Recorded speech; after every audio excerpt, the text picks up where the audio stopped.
understand, right? You're going to take care of my mother properly." Out of nowhere, my husband Ben said that to me. He had a tone that implied it was only natural for me to take care of his mother. I hadn't agreed to anything, but he already came at me with a definitive tone, giving me no room to argue. "If you don't like it, we'll get a divorce."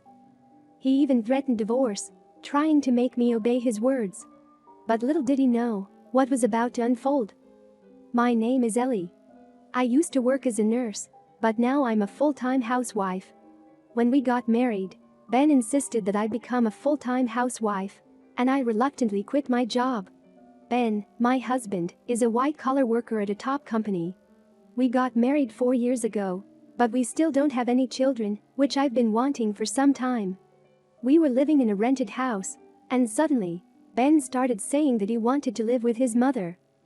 It seems my mother's back condition isn't good, and it's tough for her to be alone. The spare room is available, so it should be fine, right? To be honest, I didn't want to live with her, but my mother-in-law Lisa usually didn't bother me or engage in any harassment. Let me think about it for a moment. I asked my husband that. However, the next day, Lisa moved in without my consent. I've already cancelled my apartment, so I have nowhere else to live. She forcefully started living with us. My husband's father had already passed away, and Lisa had been living alone until now. It seems her chronic back pain worsened, and my husband became worried. Without my agreement, Lisa and husband moved in, and I began to feel a sense of distrust. I also started to feel dissatisfied with Lisa's actions. The day after she moved in, despite heavy rain, "Ellie, could you do me a favor and go shopping? I'm running out of supplements, so please go to the drugstore and buy them." She imposed the shopping task on me. It seems like there's still some of the supplement left, so I said, "Since it's raining heavily, can I do it tomorrow?" When I gently refused, "You don't care about my health. If I don't take the supplements, my condition will worsen and it'll be tough." She yelled at me with great force, and I got scared. Reluctantly, I went to buy the supplements in the pouring rain. I had to buy several types of supplements, including vitamin pills. When I returned and handed them to Lisa, I could have gone myself, but my back hurts and I can't move. She made excuses even though she had no intention of going by herself from the beginning. Moreover, it turned out there was still stock left, so there was no need for me to go out in the rain specifically to buy them.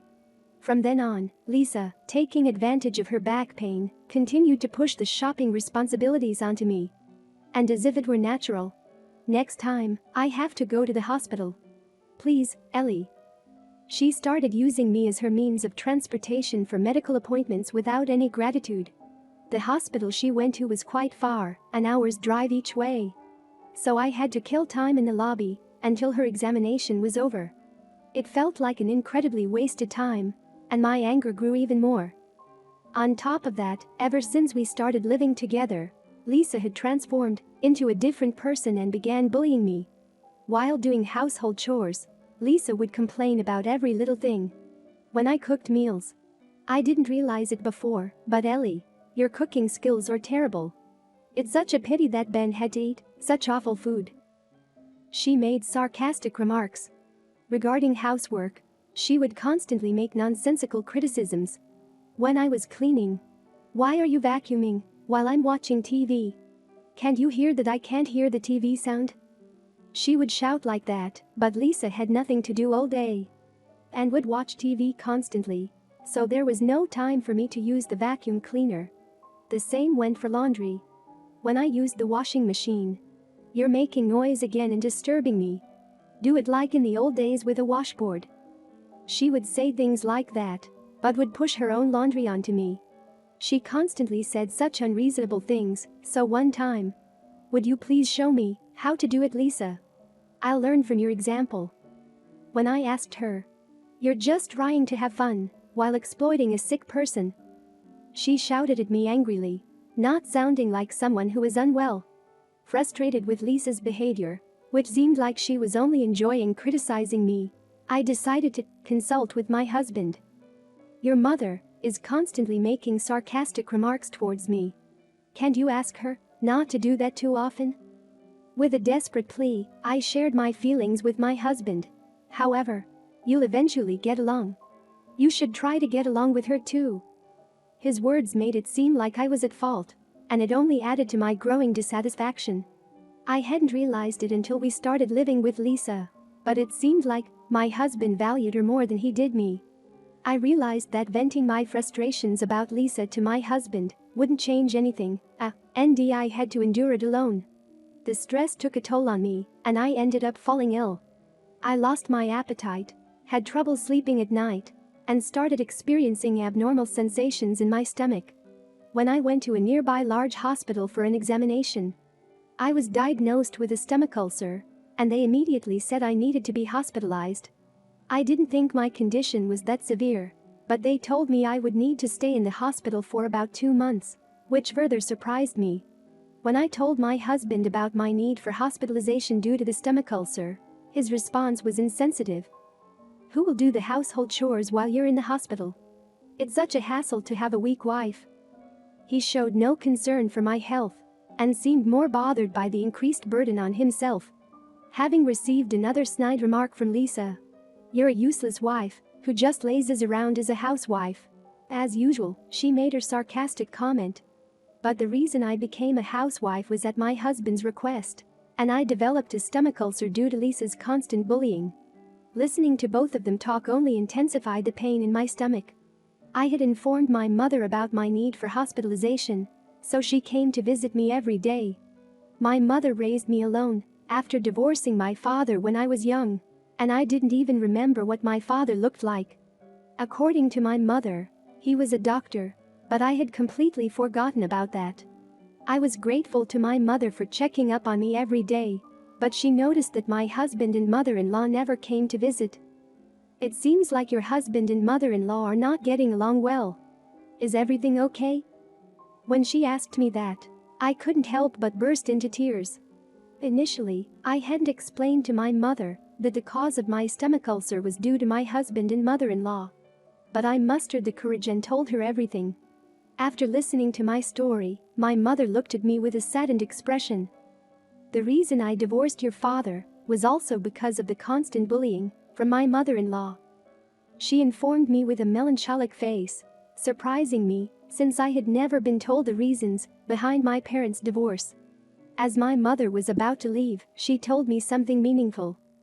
"You must value your own future and make decisions when the time comes."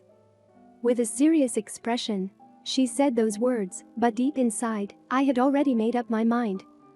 As 2 months passed and the day of my discharge from the hospital arrived, neither my husband nor Lisa came to the hospital. However, I felt relieved because my mother was there with me. On that day, my mother seemed unusually cheerful. "Mother, is something good happening? You seem really happy today." When I asked her, she replied with a somewhat bashful tone. "Actually, there's something I need to tell you. I'll explain it to you later." She spoke with a hint of shyness. I was curious about my mother's demeanor, but judging from her joyful expression, it seemed like she had good news to share. So I decided to wait for her to tell me. Accompanied by my mother, we returned to my in-laws' house. Waiting for me there were my angry-looking husband and mother-in-law. At the moment I saw their faces, I expected my stomach to start hurting again. However, surprisingly, I felt fine, which surprised me.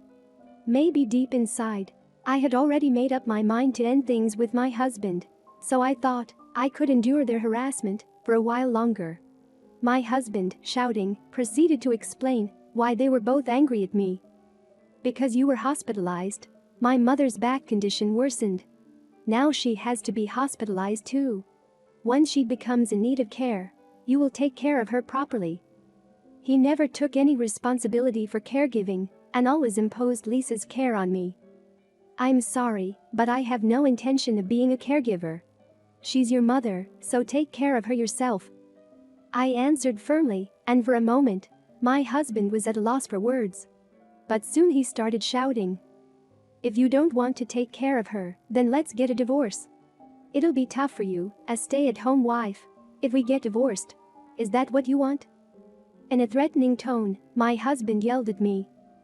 I don't want to be involved in your mother's care, so I'm getting a divorce. I made it clear once again that I would not be providing care. While we were arguing, my mother remained silent and observed the situation. As my husband mentioned, getting a divorce would indeed put me in a difficult situation since I didn't have a job. However, I thought it would be better than living with my husband and mother-in-law, risking my health once again. Besides, with my nursing qualifications, I was confident I could find employment quickly, so I didn't consider it too seriously. When I mentioned getting a divorce, my husband belittled me.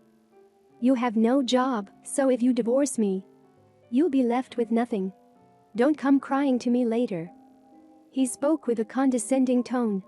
Lisa glared at me while shouting. You should just silently take care of me. How audacious of you to talk about divorce. She yelled loudly, but she didn't appear to be someone in need of care at all. At that moment, my mother finally spoke up. I apologize for interrupting, but Ellie will be fine even without a job. Don't worry. Ellie's father and I have reconciled, so we will take care of everything. By the way, Ellie's father is the director of the large hospital where Ellie was hospitalized, so we can have a better life than now. My mother revealed a fact that even I didn't know, leaving me surprised. However, my husband and mother-in-law were even more shocked. I said to my mother, "So, that's why you looked so happy. You should have told me earlier," I said with a smile. Then my mother, feeling embarrassed, spoke again. I went to visit you and had a reunion with your father after a long time. It's embarrassing, but we decided to reconcile. According to my mother's story, she had no idea that the hospital where I was hospitalized was being run by my father.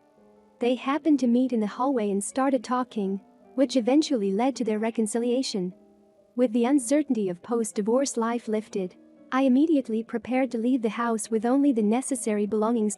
Then, suddenly, my husband spoke in a gentle voice. Ellie, divorce was just a joke.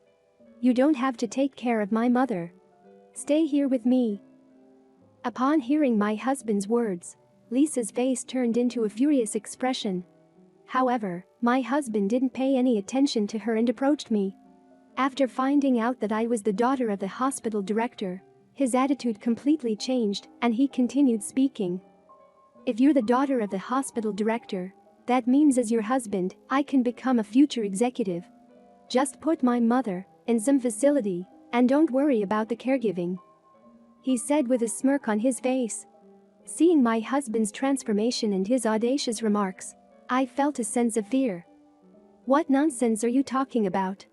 You were the one who brought up divorce. Don't say whatever you want.